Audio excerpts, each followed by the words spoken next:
Thanks for joining me for this show. I'm so glad you're here. My name is Joe Puckett, and I want to get started talking about one of our community members' questions or discussion points, and that was about getting church leadership to value security more. How can we do that? How can we make security? How can we make you, if you're trying to start a team, more valuable to them? So let's talk about 3 ways that we can do that. As we get started, I want to make sure and mention currently we have our Armed Church Security Basic Certificate course is in open enrollment. So you can go to the link in the description and go right to that course and see more information. There's curriculum information there. If you follow that link, there is reviews from other attendees. And I would recommend for you to go and get your certificate, check it out, give yourself some credentials, and it'd be great for you and your team. But it gives you some ideas of maybe some things that you can do a little bit better to improve your security program. So there's 3 ways to get church leadership to value security more, in my opinion. And those ways, and by the way, there's some short form content that we're publishing this week as well, just the little 1-minute clips. But I wanted to spend a little bit more time in depth with you on this topic because I think that it is so important for us to discuss. So there's 3 ways, in my opinion, from my experience, you can make security valuable to your church, make the security process, the security team valuable to your church. You can make yourself valuable to the church and the team, and especially if you're trying to get a team going and you're trying to get some support for that idea. And then the third one is get the ball rolling on what the team needs, on those team needs. And that means you may have to figure out how to do some things on your own. Get some radios or get some organization or get some training, those kind of things. And so let's talk about the first one, making security valuable to the church. And I see, so many people can come in and whine and complain, and I get the notes. I get the notes that the pastor's not really that interested, and we should be looked at as more important, and woe is me stuff. And I get it. I'm not knocking you for it, but I'm also saying maybe we just sometimes we need to dig in and make this stuff happen.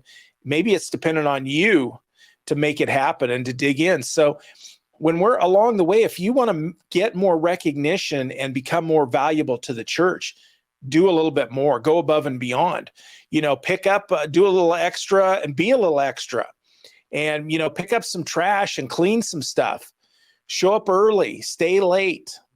All those kind of things is what's going to make you a little bit more valuable. And I see so many church security members on teams that are like, they roll in at the last minute, they roll out, they sit in a chair, they stand in a corner, and they're not really showing value. They're just there in case something happens. And I'm not knocking those. I've got some of those volunteers, and we need those volunteers to be ready to go if something does happen. But we can also go above and beyond. So we can be out there. If you're patrolling the parking lot, pick up some trash, or like I do, I show up early and pick up trash and patrol the area and make sure things are clean. And you'd be surprised what kind of things you learn about what's been going on around the church the last couple of days. So you'll see those kind of remnants. Show up early, stay late. I don't know how to say it any other way, but just go the extra mile. Be a leader. Someone people go to, somebody that's making things happen, that people like, that people see value in you, and that people trust you. Be that person, and that makes you more valuable, and that makes the security team more valuable because you go the extra mile in that stuff. They begin to rely on you. So, and next, we look at making yourself valuable to the church and to the team. So even more of an individual look. You're part of the team in the last one. In this one, gain some knowledge, go out the extra mile and follow our podcasts is one way. But we're not the only thing going on out here. There's other podcasts, there's other video vlogs, there's other things on YouTube.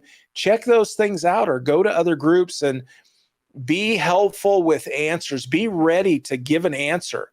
When you're asked or consulted by church leadership, be ready with an answer, something that can help them. and, and get yourself educated. And basically I say aligned for success, get your credentials yourself, and, create a network of experience. Go out and find other people that can help you at other churches. If you want to stay in your denomination or whatever that looks like, go to another church in a bigger town and see if you can begin to consult with them. And maybe you make up, maybe you make a network that grows, and maybe even for the next one, maybe you find materials that you need, and maybe you find radios that one of your churches in your denomination from a bigger town is getting rid of, and you can get them. Maybe, I don't know how that would work, but hey, you figure out what those resources might be and create a network. Can create people you can go to, and create people that you can consult with, and find places that you can get the stuff you need. We even have forms that you can get. I mean, if you look around, there are resources for you. So instead of whining and complaining and woe is us, we're not looked at as being a part of the church, or an important part, or not important enough to get us radios or get us training or whatever it is. Dig in and get this stuff happening for you folks. And then get the ball rolling on team needs. I've already kind of alluded to some of that, but find some supplies yourself, create an avenue for you to get some of this stuff from other big churches in your denomination or in town. I'm sure many churches will cross denominations to help you if they have resources. Find ways to get the basics, know what's needed to start, and start digging into finding some of that stuff. And there's still a lot of stuff that's inexpensive out there for you to obtain. And, find some oversight, find community contacts, join our community at the Church Security Answer Man, join other communities, or get together with other churches and see if you can train with them, train your team with their team, or consult with them on some things and see how they're doing things. And you can probably pick up some free forms or free things that they're doing, the way they're doing stuff. And if you start digging in enough, you'll be able to do this. I am quite confident in it, but it's about getting your network going and just digging into this. Be that person that really catapults your security team, the security process, gets it going because you have the answers and the contacts. If the pastor or priest has a question, you work on having an answer for that. And if you don't have it, go find it and get back to him or her with your response. And that's what it's really about, to get leadership to pay more attention. It really comes down to leadership tends to be nervous about the security programs. They don't have answers to a lot of their questions. And if suddenly you are the person that has the answers, or you're the person that has the contacts that have the answers, that will go miles towards your security program at your church gaining traction. And that's what we want. Yeah, thanks for watching. I'm hoping you'll like and subscribe to this channel. And there's comments down below, places you can make comments. Please leave comments here on YouTube. And then here is the next video I would recommend that you watch based on our needs and what you've already watched so far.